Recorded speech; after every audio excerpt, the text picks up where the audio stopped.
Friends, मैं हूं शिफाली गिरधरवाल और आप देख रहे हैं कंसल्टीज विद क्लियर टेक्स्ट। इस वीडियो में आपके साथ डिस्कस करूंगी इस बार जून के महीने में और जुलाई के महीने में भी हमें बहुत सारी रिटर्न्स फाइल करनी है। इन स्पेसिफिक रिटर्न्स को फाइल करते हुए हमें किन बातों का खास ख्याल रखना है, क्योंकि बहुत सारे प्रोविजंस आगे पीछे हो गए हैं, तो उन सब चीज़ों के बारे में आपको डिस्कस करूंगी।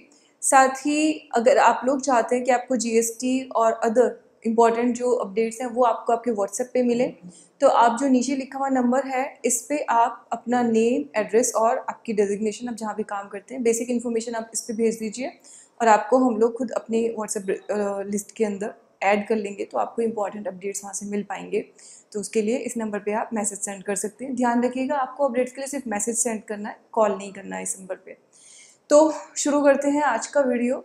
सबसे पहले जो हम लोग अब रिटर्न्स फाइल करने जा रहे हैं उनसे रिलेटेड कुछ इंपॉर्टेंट चीज़ें।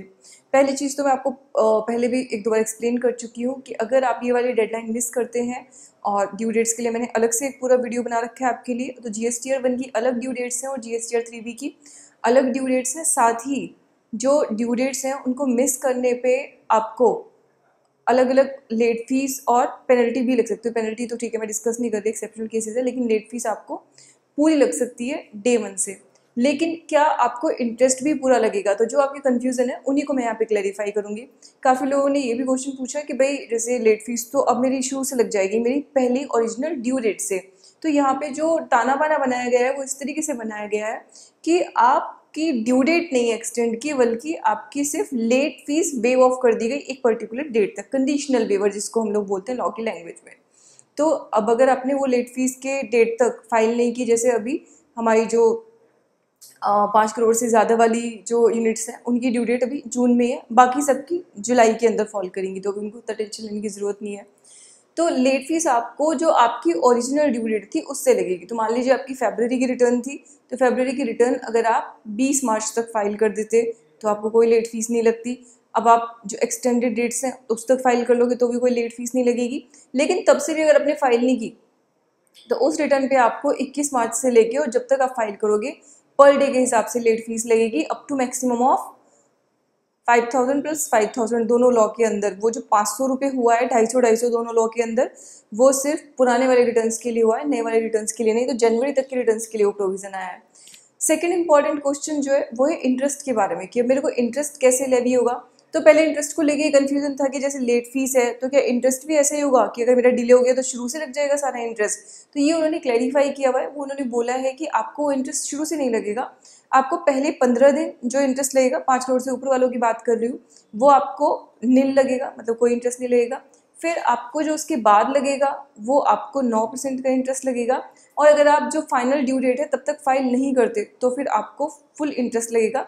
लेकिन लगेगा कैसे कि पहले 15 दिन कुछ नहीं, फिर अगले जो डेट के बीच का गैप है उस डेट में आपको 9% और उसके बाद 18%। मेरे कहने का मतलब क्या है, ये भी तो हो सकता था कि डिफ़ॉल्ट करते ही, यानी कि जो लास्ट डेट है उसको क्रॉस करते ही मुझे डे 1 से पूरा 18% लग जाता है। तो ऐसा नहीं होगा, ये यहाँ पे क्लैरिफाई किया गया है, वैसा आपके साथ अभी नहीं होगा।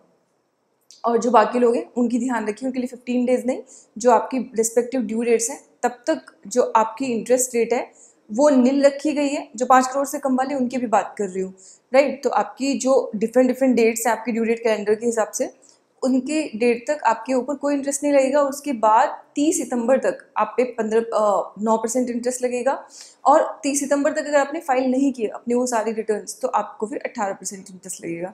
अब इसके बाद एक और जो बड़ा सवाल आता है कि जो 5 करोड़ की टर्नओवर है या 1.5 करोड़ की टर्नओवर है, या जो मेरे को टर्नओवर देखनी है उसमें मुझे क्या देखना है। इसमें आपको एग्रीगेट टर्नओवर देखनी है, पहली बात। दूसरी बात ये एग्रीगेट टर्नओवर आपको प्रीवियस फाइनेंशियल ईयर की देखनी है। प्रीवियस फाइनेंशियल ईयर से मतलब क्या है? प्रीवियस फाइनेंशियल ईयर से मतलब है कि जो भी करंट ईयर चल रहा है उससे इमीडिएटली पिछला ईयर। तो मान लीजिए आज जो डेट है, मान लीजिए 26 जून है, तो 26 जून चल रहा है, तो फाइनेंशियल ईयर मेरा कौन सा चल रहा है? 20-21, यानी कि जो 1 अप्रैल 20 से शुरू हुआ और 31 मार्च 21 तक। तो इसका just immediately previous financial year यानी कि 19-20 जो 31 मार्च 2020 को खत्म हुआ है उसकी आपको टर्नओवर देखनी है। तो हो सकता है कुछ लोगों की बैलेंस शीट वगैरह भी बनी नहीं होंगी, तो एग्जैक्ट टर्नओवर आपको नहीं पता, तो आपको टेंटेटिव देखनी पड़ेगी, या जीएसटी के पॉइंट ऑफ व्यू से आपको रीकैलकुलेट करनी पड़ेगी अपनी टर्नओवर। यहाँ पे टर्नओवर में सिर्फ फाइनेंशियल्स की टर्नओवर की बात नहीं हो रही है, यहाँ पे जीएसटी की टर्नओवर की बात हो रही है। तो जीएसटी की टर्नओवर डिफरेंट है फाइनेंशियल की टर्नओवर से, इसमें आपकी एग्जेम्प्टेड है तो वो भी ऐड हो जाएगी, अगर आपने कोई इस तरह की चीज़ टर्नओवर में है जो फाइनेंशियल्स में इंक्लूड नहीं होती लेकिन जीएसटी की टर्नओवर में इंक्लूड की जाती है, तो वो भी यहाँ पे इंक्लूड हो जाएगी। तो आपको ध्यान रखना है, जैसे जीएसटी में हम लोग एडवांस में भी टैक्स पे कर देते हैं, राइट। तो आपको वो सब चीज़ें ध्यान रखनी पड़ेंगी टर्नओवर कैलकुलेट करते हुए। उसमें एग्जेम्प्टेड टर्नओवर, एक्सपोर्ट टर्नओवर, अगर कोई आउट ऑफ जीएसटी सप्लाई है, जैसे कोई पेट्रोलियम प्रोडक्ट की है, अल्कोहलिक लीकर की है, तो वो सारी की सारी ऐड की जाएगी आपकी टर्नओवर में। लेकिन टैक्सेस इंक्लूड नहीं होंगे, जो जीएसटी का CGST, SGST, IGST, union territory tax है, आपका सेस है, वो उसके अंदर इंक्लूड नहीं किया जाएगा। तो ये मेरी हो गई क्लियर टर्नओवर की बात, मेरे को लेट फीस की बात इंक्लूड हो गई और मेरे को कवर हो गई मेरी इंटरेस्ट की बात। अब ये सवाल पैदा होता है कि क्या इस साल जो क्रेडिट लेने की ड्यू डेट थी, क्या मेरी वो भी एक्सटेंड हो गई है? तो क्या मेरी आईटीसी भी मैं देर तक ले सकता हूँ? तो ये जून के लिए तो रेलिवेंट नहीं है। आईटीसी जो मेरे 31 मार्च को साल खत्म हो रहा है, उसको लेने की जो लास्ट डेट है वो मेरी 30 सितंबर की जो रिटर्न है उसको फाइल करने की डेट होती है। तो उसके लिए भी केयरफुल रहें, अपने जो भी इनपुट टैक्स क्रेडिट है उसे भी कंपाइल कर लें। मतलब अभी थोड़ा टाइम है, तो मैं आपको बिल्कुल डेडलाइन नहीं कर रही हूँ, अभी थोड़ा टाइम है, लेकिन कंपाइल करके उस टाइम से पहले अगर कुछ इनपुट टैक्स क्रेडिट छूटे हुए हैं तो उनको ले लें, क्योंकि उनकी डेट पहले ही साल तो एक्सटेंड हुई थी लेकिन उसके बाद नहीं हुई, और अभी होगी या नहीं होगी कुछ कंफर्म नहीं है उसके बारे में। अच्छा, इसके बाद एक और सवाल पैदा होता है। अच्छा, मैं यही प्रोविज़न डिस्कस कर रही थी ड्यू डेट का, तो किसी ने मुझे कमेंट में लिखा कि मैडम जो ड्यू डेट्स हैं वो आगे एक्सटेंड कर दिए हैं, तो जो बड़े टैक्स पेयर हैं 5 करोड़ वाले, 5 करोड़ से ऊपर वाले, उनकी पहले रख दी है और छोटों की बाद में। अब प्रॉब्लम है कि छोटे वाले रिटर्न नहीं भरेंगे तो 2A में रिफ्लेक्ट नहीं होगा, और 2A में रिफ्लेक्ट नहीं होगा तो बड़े लोग क्रेडिट कैसे लेंगे? उनको कैश पेमेंट करना पड़ेगा, जबकि कोविड लॉकडाउन के कारण उनके पास पैसे नहीं है। ये इंपॉर्टेंट फैक्टर मैं आपको क्लियर कर देती हूँ।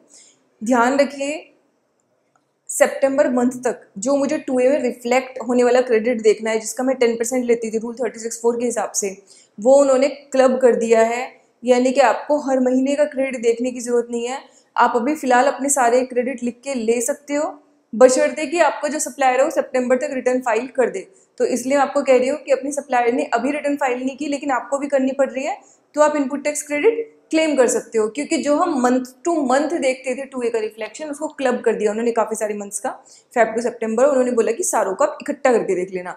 तो मान लो आपका जून का क्रेडिट जून में नहीं आ रहा लेकिन जुलाई में आ गया, कोई बात नहीं क्योंकि मुझे क्लब करके देखना है। अगस्त में आ गया तो भी कोई बात नहीं क्योंकि मुझे क्लब करके देखना है, तो आप उसको क्लब करके देखना है। तो ये जो क्रेडिट वाली प्रॉब्लम है ये एक्चुअली में नहीं है। क्रेडिट अभी आप 2A में रिफ्लेक्ट ना होने पर भी ले सकते हैं, बट हाँ, इसका मतलब ये बिल्कुल नहीं है कि आपके पास इनवॉइस भी नहीं है, आपने गुड्स भी नहीं आपको मिली, यानी कि सेक्शन 16 की 17 की जो कंडीशंस हैं, ब्लॉकेज है वो मुझे फुलफिल करनी है, नोटिफिकेशन की जो ब्लॉकेज है वो मुझे फुलफिल करनी है। अपार्ट फ्रॉम दैट अगर कोई क्रेडिट मेरा बचा है तो वो मैं यहाँ पे बिल्कुल ले सकती हूँ, तो उसको आप अभी क्लेम कर सकते हैं। तो ये इंपॉर्टेंट इश्यूज थे जो इन महीनों में, जो हम करंट महीनों की रिटर्न फाइल कर रहे हैं उनसे रिलेटेड थे। तो मेरे को लगा कि मुझे आप लोगों को क्लैरिफाई करना चाहिए, इसलिए मैंने ये वीडियो अलग अलग छोटे छोटे इशूज़ की एक तरीके से सेल्फ क्रिएट करके आपके लिए बताया। तो इसी के साथ मैं ये वीडियो क्लोज कर रही हूँ। अगर आप सारे अपडेट्स चाहते हैं कि आपको मिले तो अगेन उस नंबर पे आप मैसेज सेंड कर सकते हैं ताकि इंपॉर्टेंट अपडेट्स आपसे कोई भी छूटे ना। साथ ही हमारे बहुत सारे कोर्सेज हैं जिनमें से कोई भी कोर्स आप यूज़ कर सकते हैं, और हमारी बहुत सारी फ्री वेबिनार्स होती हैं, आप हमारी फ्री वेबिनार्स को अवेल कर सकते हैं। इसी इंपॉर्टेंट डिस्कशन के साथ मैं ये वीडियो क्लोज कर रही हूँ। Thank you so much everyone.